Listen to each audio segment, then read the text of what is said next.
Welcome to Healing the Spirit, a space where we awaken our creativity, deepen our connections, and remember who we are through the lens of astrology, archetypes, and art making.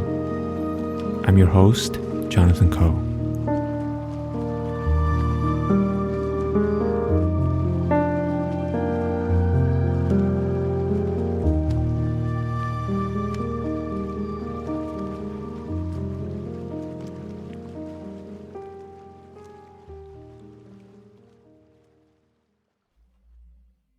Hello everyone, welcome to this episode.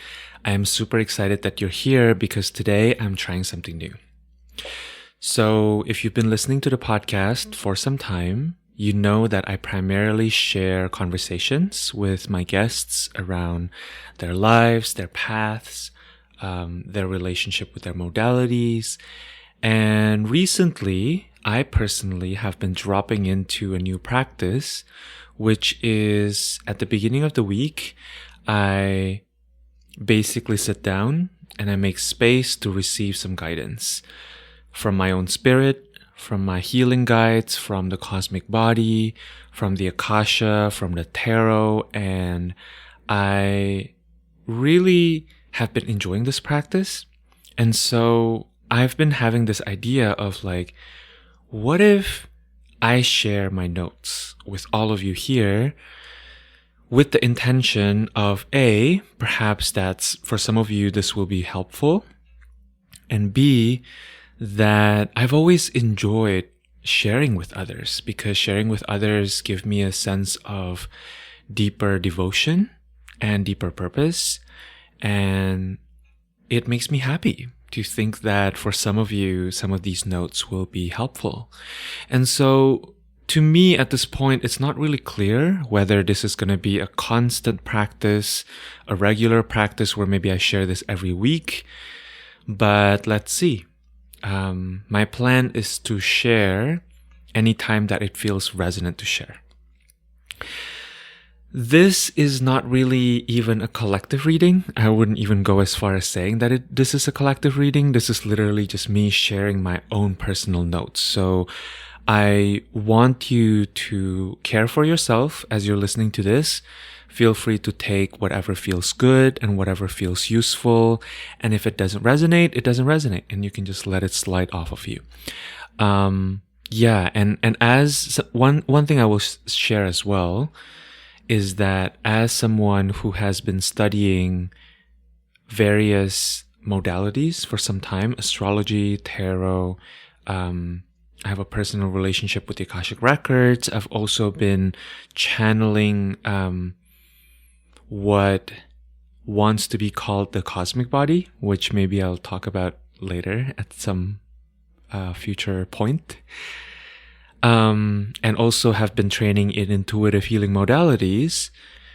I've been experiencing greater and greater coherence in the ways that these different modalities talk to me and through me.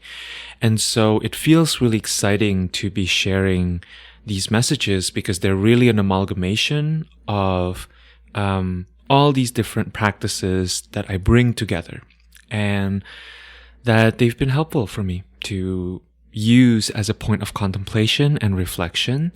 So yeah, I hope that you enjoy them. So let's begin with just talking a little bit about the astrological weather that we find ourselves in, particularly for this week. And this is the week of November 7th to November 13th. So the backdrop of the astrology for this week is that at the end of October, Mars went retrograde in Gemini, right? Mars, the planet, the archetype of will, of concerted action, is going retrograde, which means that from the perspective of Earth, it's kind of going backwards, right? And last Saturday, November 5th, Venus, which is in Scorpio, is making an exact opposition with Uranus in Taurus. And Venus is in close conjunction to the Sun, to the South Node, to Mercury, also in Scorpio, right? So already this theme of Scorpio-Taurus is quite present, and we had a new moon not very long before that, right, in Scorpio, and this coming week we'll be experiencing on Tuesday the full moon in Taurus. And so that's kind of the backdrop into which we're coming into this week. And on Monday this week, November 7th, Sun is conjunct Mercury in Scorpio, opposing Uranus, right? Which will continue until Wednesday. And Venus is also square Saturn, which is currently in Aquarius.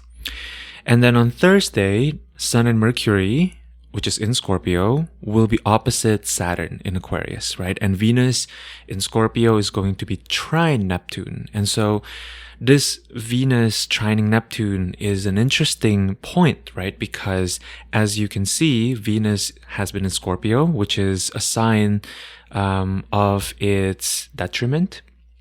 And it's also experiencing some really kind of crunchy oppositions, right? And squares. It's opposite Uranus, the planet of change, the force of the rebellion. I was going to say the rebel. Yes, the rebellion, right? And then it's also squaring Saturn, which is the planet of restriction, right? So, if we think of Venus as related to our pleasure, if Venus is related to our ease, there can be a sense of like a lack of ease, right? With this particular dance that's going on in the sky. But on Thursday, as it's trining Neptune, perhaps there's a little bit of relief here, right? And when we think about Neptune, we think about Neptune being the planet, the force of dreams. Neptune rules the dream world. It rules the imagination, right? So Venus is getting a little bit of relief here, maybe. And it's also interesting to note that Neptune is the modern ruler of Pisces, right? And Venus in traditional astrology is exalted in Pisces. So I think on Thursday there is going to be that sense of opening, even though Venus is still in Scorpio. Venus is in a domain where Venus maybe has a slightly hard time doing the Venusian things, that it can borrow a little bit of inspiration from Neptune. And then on Saturday, we see Mercury in Scorpio trining Neptune as well, right? And then on Sunday, Venus in Scorpio will be sextiling Pluto in Capricorn. And so it's interesting because these themes around creativity or imagination and the underworld is in some ways helping Venus, right? A little bit. Like there's a sense of like Venus being in a spot that's kind of crunchy, with Uranus, with Saturn, right? And then receiving some inspiration, receiving some whispers from Neptune and Pluto. All right. So the messages that I receive is really, they're really centered around the idea of allowing a restful state. And what I heard was that the main thing to contemplate this week is the correlation between our restlessness and our expectations, right? What pleasures, what grace, what vitality are available to us when we give ourselves the permission to lower our expectations, right? Lowering expectations is a really interesting thing because often in this culture that we currently live in modernity, living under capitalism, we are taught to always, look to the stars, right? Like, imagine the best thing ever. Like, what's the term? Like, shoot for the stars and land on the moon or something like that. I'm probably completely butchering it, but I think you see what I'm saying, right? We are always encouraged, we're always told to set our expectations really high, right? And to allow our dreams to be this grandiose thing. And so what I heard was that actually this is not a portal of time for attempting to get a lot of things done at a high level. in a way that really pleases your ego, right? Often when we are beginning a project, or maybe we're in a relationship, or maybe we are, we have these expectations to reach certain goals at work, right? We experience this phenomenon where our ego gets a little inflated, right? And I think I'm actually of the belief that ego is fabulous, that the ego is kind of like a car, right? Our souls came into this earth and our souls didn't know how to get around. And so our ego is the car that helps the soul kind of get around, right? From one place to the other. And so the ego is fabulous because without the ego, without your car, you're never going to get anywhere. However, this is an interesting time because also I should mention the part that I did not mention from my astral breakdown is that on Tuesday of this week, we are having a full moon in Taurus, but it is it's still within eclipse season, right? And so there's this sense of like, eclipse is about eclipsing within. And so not being too externally focused energetically with regards to, I have this standard, right? Which standard often comes from some other external thing, right? I have the standard that I have to meet in order to deem my pursuits or myself as worthy, right? Instead, it is an invitation to be meeting ourselves exactly where we're at.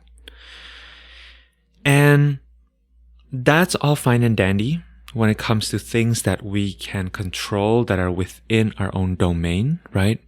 But I think it gets really gnarly when we start to bring this into the realm of relationships, right? Because another message I received was that it's a time where it's important to protect ourselves from the expectations of others.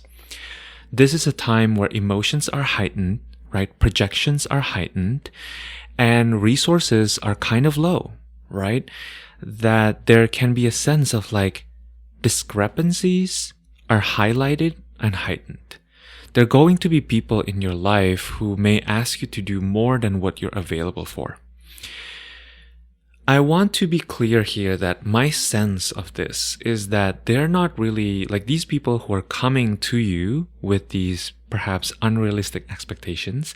They're not necessarily being unkind, right? They're not coming in with a bad intention. They're not out there for blood. But it's simply a different energetic pattern of where they're currently at. So what I mean by that is maybe it's better to give an example. Let's see if I can think about an example. Yeah. So basically it's like, imagine if you are a light bulb, right? And you're 18 volt and then you're trying to connect, right? Or somehow you're finding yourself connecting with a socket that's like 40 volt, that's just incompatible, right? And so there's a sense of this coming together more so this week than in other weeks in November.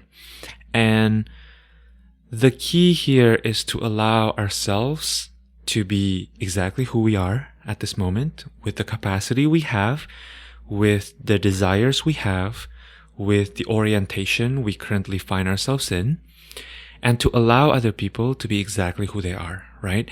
This is a week to really practice discernment and to allow yourself to not internalize other people's disappointment, because what I sense is that disappointment will happen, right? There will be miscommunications. There will be expectations that will have to be adjusted because things are just not going to necessarily go the way that our brains think that it should go, right? And so discernment here feels really important, because sometimes when other people express their disappointment towards us, we can really get into the space of doubting our own worth, right? Of doubting our own contribution and doubting our direction. I think the direction piece is probably the most difficult, because often in life, we're just flying blind. Like, we don't know where we're going, even despite our best plans, right? And so giving yourself a little bit of space from noticing other people being disappointed to equating it to being your responsibility feels really important for this moment. Similarly, or on the other hand, maybe I should say, if you are the one who is on the other hand of that, or on the other side of that, where you are the person expecting a lot to other people, give yourself a lot of space to really investigate, right? This is a very, very uncomfortable zone for a lot of us, because it's really easy to get caught up in a pattern where you think, I can't possibly do XYZ because my friend or my partner or my so-and-so is not pulling their weight.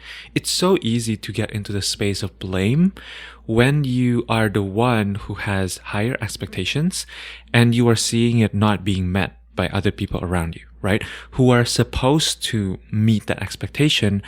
Or from your perspective, perhaps you think that this person is not really pulling their weight because you've agreed previously on, a different timeline.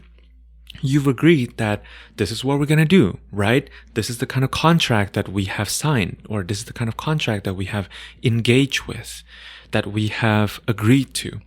And so this is uncomfortable to look at this space where you get disappointed and where you're expecting a lot, and where perhaps you're giving away your power thinking that there's nothing you can do because this is, air quotes, supposed to be done by another person, right?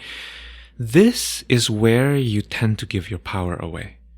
This is where you tend to give your attention away. And despite the fact that this is a very uncomfortable place to investigate, it's also a place where if you give yourself a little bit of distance and you let yourself not completely fall down this rabbit hole, you can see that there's really powerful information for you here. Because often where we feel disempowered is precisely where our power is, right? It's precisely where our agency is. It's precisely where we are being invited to step into our leadership.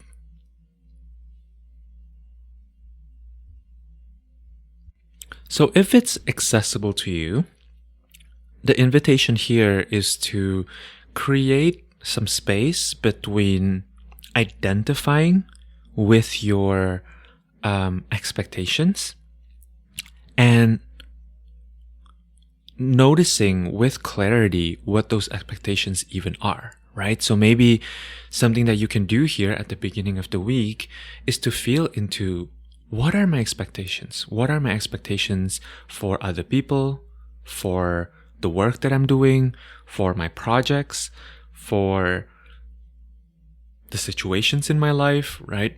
What are those expectations? Because getting very clear about what those expectations are, and also noticing when you have certain expectations come up in the wild as you're going through your day, can be really potent and can be really powerful for you in giving yourself some space, right? Because then you're not immediately identifying that as being the only part of you. The other message that came through is that this week is actually a very creative week. There's a lot of potential for exercising and for experiencing our own creativity. Now, that may seem a little weird, right? Given the rundown of the astrology that I just shared with you, you might be like, what? It doesn't sound like the time where we can play with various tools that we have that we consider traditionally as creative tools, right? When I sense into this, it feels like the creativity here, the facet of creativity that wants to be seen, is much more internally driven. It's not the kind of creativity where you go out there and you make your most amazing masterpiece and then you show it to everyone and you get all the critical acclaim. I mean, maybe if that's the case for you, and if that's your truth, I totally salute you and honor you and bow to you. However, it feels more to me like the kind of creativity where you resource yourself to go into your practice room. You decide to go into the empty page, right? You decide to go into the artist studio without feeling like you necessarily want to go there, or you want to do or want to engage with your creative practices at all, right? And I want to be very clear that when I say creative practice, I mean that in the broadest sense possible, right? Like maybe your creative practice is taking a walk around the block. Like that's fabulous, right? Or maybe your creative practice is like thinking about your, maybe your holiday gift list, right? Creativity is not limited to what we in this culture conventionally think of as creativity. But really, this kind of creativity is one where you decide to do it anyway without feeling like it and without even knowing what you're going to do with your creativity. It's that space where you allow yourself to do something anyway, even if the result is bad. Because this is another fertile place for exploration where, really thinking astrologically about that Venus trine Neptune and Venus sextile Pluto, right? Neptune and Pluto are both outer planets. And so there is a sense of the resource being something that's outside of the purview of what you are normally having access to. Yeah, like really the gifts here are gonna come from some foreign dimension or foreign realm that you may not even be aware is existent, right? And so the process of really allowing yourself to go there anyway without knowing and without feeling like it may really open you up to meeting your own creative life force energy, meeting your own emergent desires, meeting your own excitement, and hearing your own voice, right? And that's super exhilarating. That will fill you up. So the creativity that's accessible here, at least the way I sense it, is that for some of us, it's really kind of hidden, and kind of maybe not even, it's surprising. It's not really coming from what we tend to consider to be our usual creative places. That being said, I also will say that for some of us, our creativity may also come through very like logistical things, like maybe answering emails, cleaning the house, right? Cleaning the clutter, meeting friends that you haven't met for a while. So do know that that's also how creative forces can move through us, right? And again, connected to this idea of expectations, giving yourself permission to not be so stuck in that your creativity has to look a certain way. And finally, I also ask for what are some nourishing practices for this coming week. And I pulled a tarot card as well as an oracle card for that. And the tarot card I received from the Somnia Tarot. And if I can figure out how to do this, I will put this in the show notes, the pictures. I pulled the Queen of Wands from the Somnia Tarot. And then I also pulled an oracle card that says Camouflage from Begin Oracle. So, as I was gazing into these two cards, the word that came to me was the dark. And for some of us, it's literally going to be about practicing being in the dark. Something that I think we as a culture get obsessed with is this idea of light. Right? And I'm not just talking about physical light, which a lot of us are actually truly obsessed with because the sun is fun to be around, right? It's fun to just like hang out in the sun. But also the idea of illuminating things, right? That we need to gain more knowledge, that we need to uncover our purpose, right? To discover what it is that makes us tick, or just kind of this idea of like searching is very solar. Right? But for some of us, the practice of finding yourself in maximum physical darkness this week, intentionally, right? In a space where you can feel safe, feels really nourishing. I don't know where you're currently at. I am speaking to you from the perspective of New York City, which is where I live. And currently it is probably 70 degrees outside. On a November afternoon, and it's bonkers, right? Like we are receiving way more sunlight than we usually do during this time of the year. And that can be really beautiful, but it's also really jarring. And last night I took a bath in complete darkness, and that was super helpful for me. Like it really reset my energetic body. And so if that feels delicious, if that feels yummy for you, this idea, right, of like the Queen of Wands, the force within us that is connected to inspiration, connected to desires, right, kind of needing to play a little camouflage game is really evocative for me. It's really exciting to think about, that we don't need the light all the time. That sometimes what we need is actually to do a little bit of work in the dark, behind closed doors, right? Personally, I also am the kind of person who can totally get stuck in thinking that if I do good work, I need to be validated for it, right? That someone has to see my good work, that someone has to let me know what a great job I'm doing.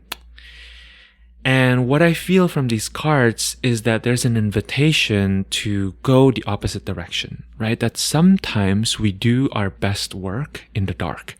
Here's some examples. So maybe try an alter ego practice. If you are a writer, can you try to write in a different voice? Maybe you can, just for fun, right, channel one of your favorite writers. See where they put their punctuations, right? See how they organize their sentences and what are the vocabularies that they use. For me, I tend to be a very flowery writer. I'm a Mercury in Pisces, right? Everything is poetry to me. And maybe the invitation this week is to try to channel someone like Haruki Murakami, who writes very much like in a very clear way, right? And in a very concrete way. If you are a mom and you are having a hard time with one of your kids, can you maybe give yourself a little bit of distance and try, instead of thinking of yourself as a parent and, feeling this pressure, this expectation of needing to play the role of a parent well, can you talk to your kid from the perspective of maybe being one of their best friends, of going into that space of like being one of their peers, There's definitely James Bond vibes that I'm feeling from these two cards coming together in collaboration. It feels to me that what Queen of Wands would do in this situation is to tap into a deeper source of inspiration, right? One that comes not from a place of should, of like, I should do this or I should be like this, but rather from a place of actual resourcefulness, right?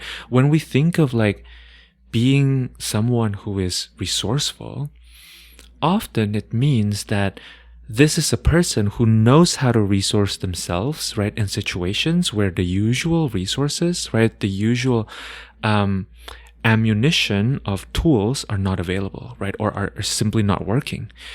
This again brings me back to the idea, to the contemplation of Venus being in a place of her detriment, Scorpio, right? It's a place where she's perhaps in the dark, where she can't use her usual charm in order to get what she wants, right?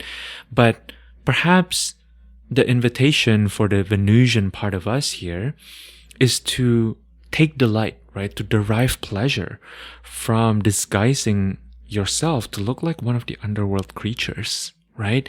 To move through this terrain unscathed, perhaps it's necessary to be putting on an invisibility cloak, or to be putting on a costume, right? To be a figure that can blend in the underworld. All right, so that's it. With regards to the notes that I have for you. And I hope that some of that was really helpful. Some of that provided some interesting, exciting contemplations for you to be chewing on this coming week. And I hope to see you soon. Maybe next week if I feel like it. All right. I hope that you enjoy this podcast. And if you've been enjoying this podcast, if you have been enjoying this reflection, the notes that I share, I have a request for you. I would love it, and I would be super grateful if you can go to your podcast app and either give this podcast 5 stars or to write a review through Apple Podcasts. And literally, the review does not have to be long, right? The review can be 2 to 3 sentences. It can just be like, awesome, I love this podcast. That's good enough. Although more is always appreciated too. I love reading the reviews I've been receiving so far, have been really heart-opening. I am relatively new at doing this, and it's quickly, or maybe not so quickly, becoming my favorite way of showing up. I really, really love sharing this podcast with you. I really love sharing whatever's coming through, sharing the conversations, and I hope that you're enjoying it too. And if you are enjoying it, these reviews are super, super helpful in getting others to also find this podcast. And also, maybe it also helps boost my ego. I'm totally doing this by myself, and I don't know how this is landing. I don't have other human beings in front of me who can tell me whether this is working or not. So I would appreciate it if you do like it. Leave a review. If you don't like it, then it's fine. Move on along. There are other podcasts and other podcasters for you to enjoy. Anyways, if you're listening this far, I assume that you do like it. So please leave me a review. And yeah, I'm so appreciative of you being here, of you listening to this. And I hope you take good care of yourself until the next time that we meet again. And I'm sending you so much love.